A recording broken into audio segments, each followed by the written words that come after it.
कई बार मतदान न करने का परिणाम कितना घातक भुगतना पड़ता है, कितना खतरनाक होता है, ये सियालकोट की घटना से आप लोग समझ लीजिए।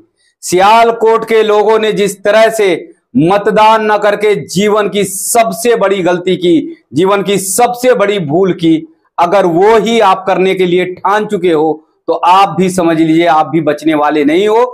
आपके भी जीवन में कई बार ऐसे संकट आएंगे, ऐसी मुश्किलें आएंगी कि आपका भी जीवन बच पाना बहुत मुश्किल होगा।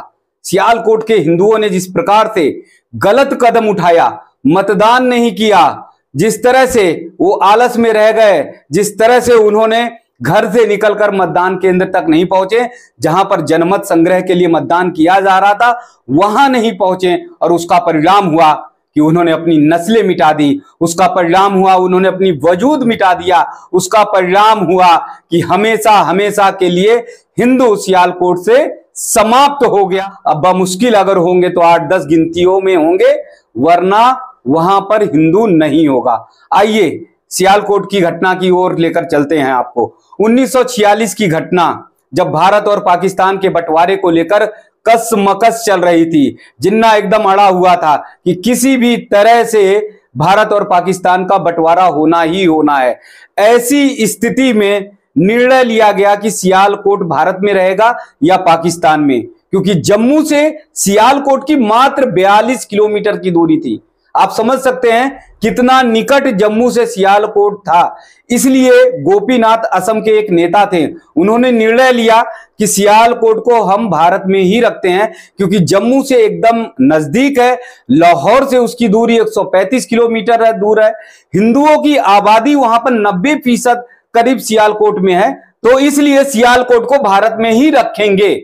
लेकिन बात आ गई जनमत पे, और कहा गया कि मतदान के माध्यम से यह तय किया जाएगा कि सियालकोट भारत में रहेगा या फिर पाकिस्तान में। जिस ओर जितना मतदान अधिक पड़ेगा उधर ही सियालकोट चला जाएगा।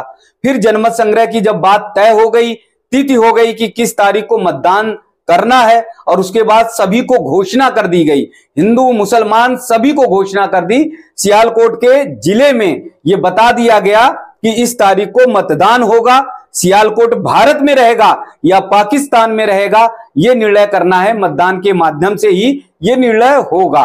और उसके बाद मतदान की तिथि के दिन देखा जाता है कि बड़ी संख्या में मुस्लिम समाज घरों से निकलते हैं।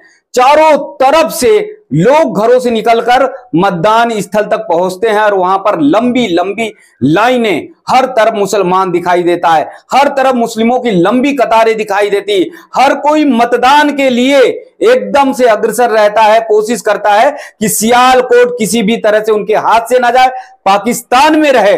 और इसलिए मतदान के लिए सभी बेसब्री से इंतजार करते हैं, सुबह से ही लाइन में लगे रहते हैं। दूसरी तरफ हिंदू समाज के लोग क्या सोचते हैं कि ठीक है, खा पी कर नाश्ता पानी करके चलेंगे। वो लोग सोचते हैं आराम से चलेंगे, 10-11 बजे बज जाएंगे, उसके बाद चलेंगे, और एकदम फुर्सत से चलकर मतदान करके आराम से चले आएंगे। लेकिन जब 10-11 बजा, उसके बाद जब वो मतदान केंद्र के लिए जाने लगे तो देखते हैं कि लंबी कतारें, लाइनें थी, हर तरफ मुस्लिम दिखाई दे रहा था। उन्हें लाइन में लगने के लिए भी काफी लंबी दूरी तय करनी पड़ी थी। यानी हिंदू अगर खड़ा होता तो लंबी लंबी लाइनों के पीछे खड़ा होने के लिए उसे विवश होना पड़ रहा था। वहीं पर तमाम लोगों ने यह सोचा कि इतनी लंबी लाइन है, इतनी लंबी लाइन है, इस लाइन में कब तक लगेंगे।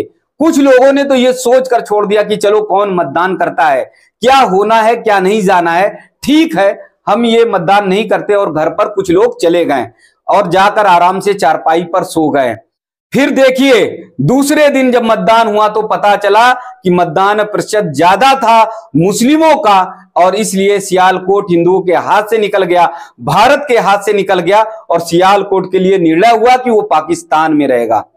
उसके बाद जिन्ना ने डायरेक्ट एक्शन कॉल की घोषणा कर दी, और फिर क्या होता है, भारत पाकिस्तान बंटवारे की तरह जिस तरह से तांडव मचाया गया था, जिस तरह से हिंदुओं को मारा गया था, जिस तरह से सिखों का कत्लेआम किया गया था, उसी तरह से सियालकोट में हिंदुओं को काटा जाने लगा, उसी तरह से सियालकोट में हिंदुओं का कत्लेआम किया जाने लगा, उसी तरह से सियालकोट में हिंदू महिलाओं का बलात्कार दुष्कर्म किया जाने लगा।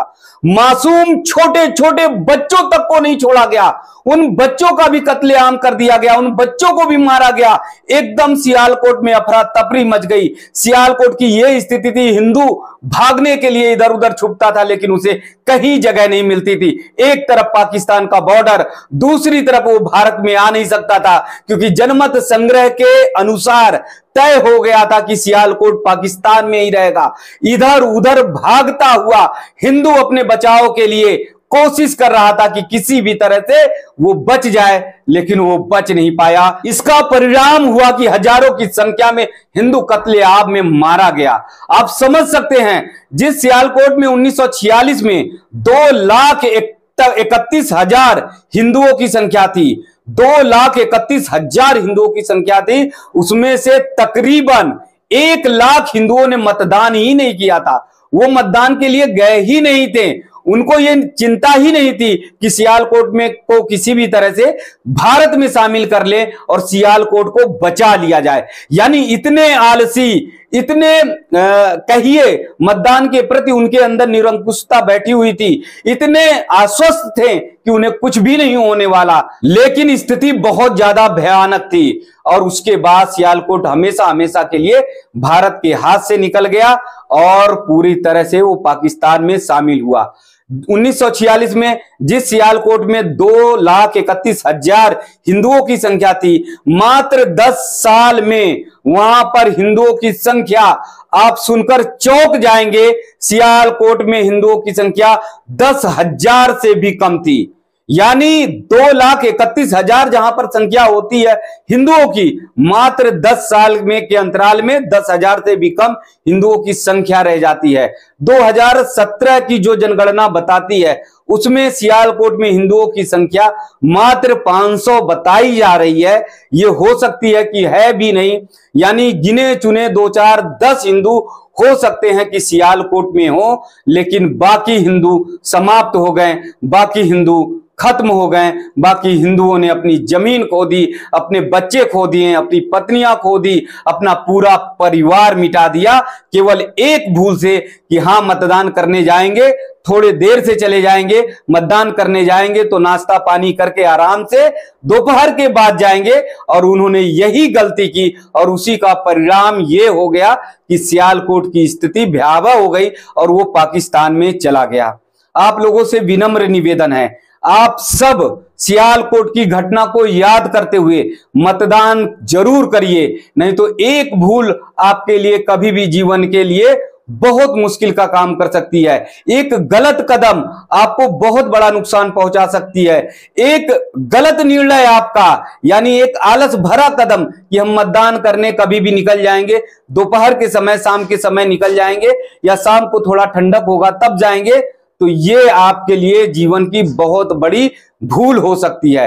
क्योंकि मैं इस बात को बहुत आवेश के साथ इसलिए कह रहा हूं, बहुत गुस्से में इसलिए कह रहा हूं, क्योंकि अभी 1 महीने पहले मैंने पाकिस्तान से आए हुए हिंदू शरणार्थियों की स्टोरी मैंने की थी। दिल्ली में जिस जगह पर गया था, जिस जगह पे जंगल में वो रह रहे हैं, उनकी स्थिति को देखेंगे तो आपके रोंगटे खड़े हो जाएंगे, आपकी आंखों से पानी नहीं खून निकलने लगेगा। कैसे पाकिस्तान में हिंदुओं के सामने उनके परिवारों को मारा जाता है, कैसे बेटियों को खींच लिया जाता है, कैसे पाकिस्तान में महिलाएं बुर्का पहनकर निकलती हैं, कैसे पाकिस्तान में छोटी छोटी बच्चियां वो बुर्के या चद्दर ओढ़कर या शॉल ओढ़कर निकलती हैं। उन्हें घर से निकलने में डर लगता है, ना बाजार जा पाते हैं, ना मेले जा पाते हैं, ना कहीं खुले आम किसी जगह पर जा पाते हैं। स्कूल कॉलेज जाना भी उनका बहुत मुश्किल होता है।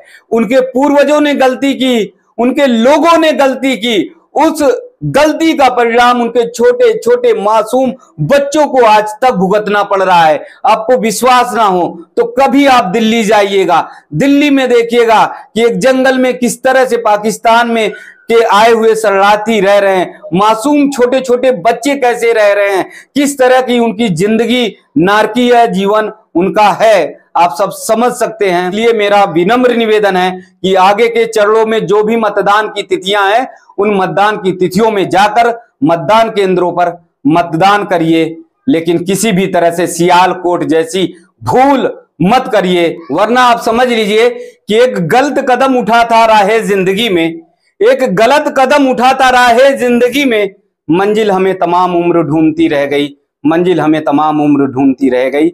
एक गलत कदम उठने से, एक मतदान ना करने से कितना बड़ा परिणाम सियालकोट के लोगों को भुगतना पड़ा। कहीं ऐसा ना हो कि आप भी उस परिणाम को भुगतने के लिए